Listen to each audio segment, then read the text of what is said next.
Hi, welcome back to Equality TV with DeLuca Shades of Gray. Once again, it's a beautiful day in sunny California. Love it. Never going back east until the first major earthquake hits. Then I'll think about moving back to where, we just have to worry about snow and rain and occasional, mass holes. But, other than that, I'm pretty happy here, and I'm happy to be on Equality TV. So, on a little bit more of a serious note, when this vlog is done, just take some time, just take a minute to sit back, close your eyes, and reflect. And whatever you feel, energetic wise, spiritual wise, religious wise, take a moment to reflect and say a prayer for Mark Carson, the 32-year-old gay man who was shot to death in Greenwich Village, right down the road from Stonewall, where it all began in 1962. The fight for LGBT rights, and he was shot. He was shot to death by a man who was yelling hate crimes, homophobic phrases, hate phrases, not hate crime. It was a hate crime, but he was yelling hateful phrases, homophobic phrases towards Mark Carson, and then shot him in the cheek. And it really just, if you step back and you think about how far we've actually come, but yet how much farther we all have to go and all have to move ahead to eliminate this type of violence and this type of hatred. And it's just, it saddens me so much. It just makes me so sad to think that that we have the capability of doing that to each other just because of different views in life, sexual orientation, gender, religion, the way you dress, anything. I mean, it's just such a disappointment. And yet we have moved far ahead. But when you hear of things like this happening, it makes you think and realize how much farther we have to go. So just a little moment at the end of this clip, and just sit back and think about Mark Carson, the 32-year-old man. And that was someone's brother, someone's maybe stepbrother, someone's son, someone's friend, someone's cousin, someone's uncle.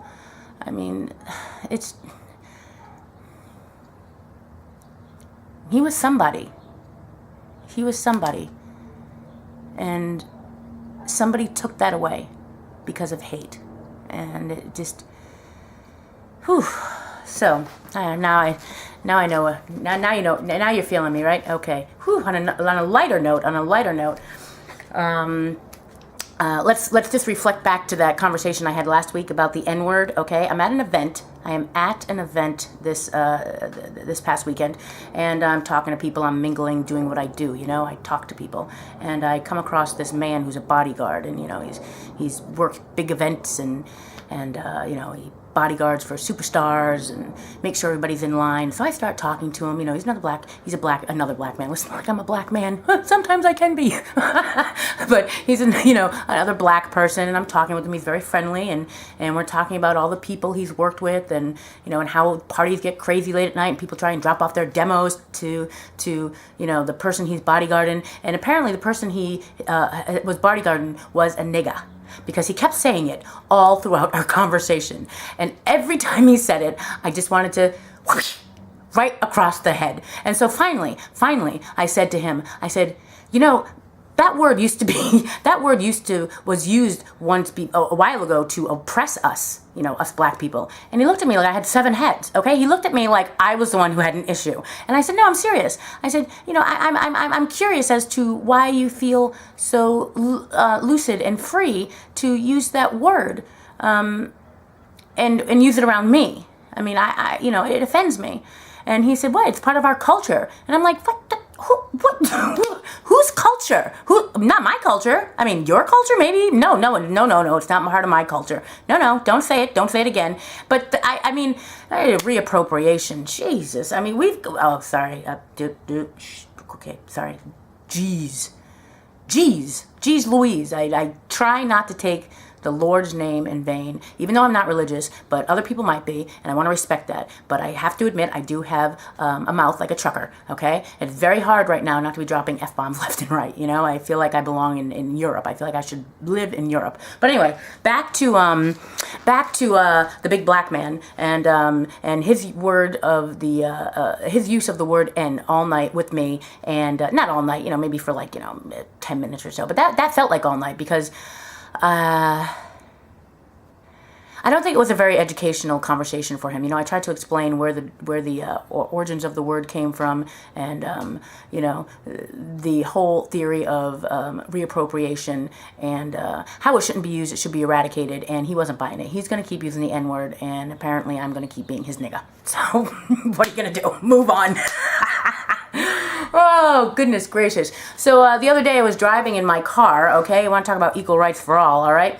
All right, I'm driving in my car, and I've named my GPS Susie. She's on my iPhone, Susie the GPS lady. And I gotta tell you, Susie has gotten me from point A to B. And she's usually very good, but sometimes Susie is very, very, very temperamental, okay? It's almost like dating a woman. My GPS is in comparison to dating a woman, you know? So I listen to her. Sometimes she tells me what to do. Sometimes she tells me where to go. And sometimes she just doesn't talk. Yeah, she just stops talking. And I'm left to my, what, please tell me what to do. Please tell me. What do you need? What do you need me to do? Yeah, like dating a woman. Sometimes I wonder why I date women, you know? What else? This weekend, long weekend, everybody be safe. Everybody have a good time. What else? I hope everybody enjoyed Long Beach Pride if you were able to go, if you live in California. If you're living over in Sweden or, Belgium or, somewhere very far away, I doubt you flew over for Long Beach Pride. But for the people who did go to Long Beach Pride, I hope you had a safe, good time. And this is Equality TV. Don't forget to tune in next Wednesday. Don't forget to listen to other vloggers, Spencer Owens, oh gosh, you know what? Oh gosh, I hope it's the bi-weekly show. And you know what? That's not Spencer Owens. But I have to say a little blurb about bisexuality, okay? Okay, now I'm a lesbian. I identify as a lesbian. But why is it that I have to be bisexual if I find men sexually attractive and I can sleep with them? That's the question I want to know. No. Don't box me in. I'm not bisexual. I'm a lesbian. But I can appreciate the other male. The other male. I did it again. But I can appreciate the male species. Doesn't mean I'm bisexual, okay? It means that I'm capably not able to emotionally attach to a man like I would a woman. Therefore, I am a lesbian. But hey, equality for all, equal rights. I don't discriminate. That's what I'm saying. Have a good week.